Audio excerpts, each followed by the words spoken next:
நானும் முதலாம் படம் பார்த்துட்டு ரிவ்யூ கொடுக்குறாம இந்த வாரம் ஏப்ரல் 10ஆம் தேதி ஆதிக் ரவிச்சந்திரன் டைரக்ட் பண்ணி அஜித்குமார் லீட் ரோலில் நடித்து வெளியாக இருக்கிற குட் பேட் அக்லி படத்துடைய என்னுடைய ஒப்பீனியன் எப்படி இருக்குது அப்படின்றதான் நம்ம இன்னைக்கான வீடியோவில் பார்க்க போகிறோம். வாங்க வீடியோக்குள்ள. முதல்ல இந்த படம் வந்து ஆதிக் ரவிச்சந்திரனுடைய ஃபேன் பாய் சம்பவம் அப்படின்னு சொல்லி ஏற்கனவே டீசர்லேயே நம்மளுக்கு காமிச்சிருந்தாங்க.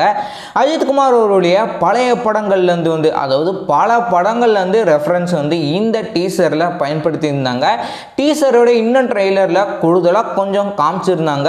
அண்ட் மார்க் ஆண்டனி படத்தில் ஒரு பழைய பாட்டு வந்து பயன்படுத்தியிருந்தாங்களே, ஸோ அதே மாதிரி இதில் வந்து ₹1 தரேன் அப்படின்ற ட்ரெய்லர்லேயே நம்மளுக்கு காமிச்சிருந்தாங்க.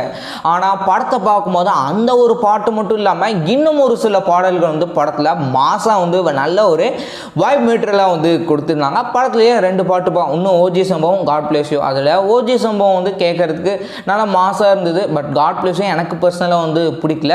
இதை தாண்டி இன்னும் ஒரு சில பழைய பாடல்கள்லாம் பயன்படுத்தியிருந்தாங்க. ஸோ பழைய பாடல்கள் இந்த படத்துலேயே வந்து ஹைலைட்டாக இருந்தது அப்படின்னே சொல்லலாம்.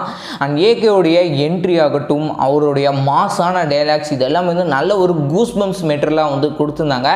அவருடைய படத்துலேருந்து டைலாக் பேசுகிறது ஒரு பக்கம் இருந்தாலும் கூட இன்னொரு பக்கம் வந்து அவருடைய நண்பர் விஜயோட படத்துலேருந்தும் 2 டைலாக் வந்து பேசியிருந்தாங்க. ஸோ அஜித் ஃபேன்ஸ் கொண்டாடுறது மட்டும் இல்லாமல் விஜய் ஃபேன்ஸும் நல்லா கொண்டாடுறதுமா இந்த படம் கண்டிப்பாக இருக்கும்.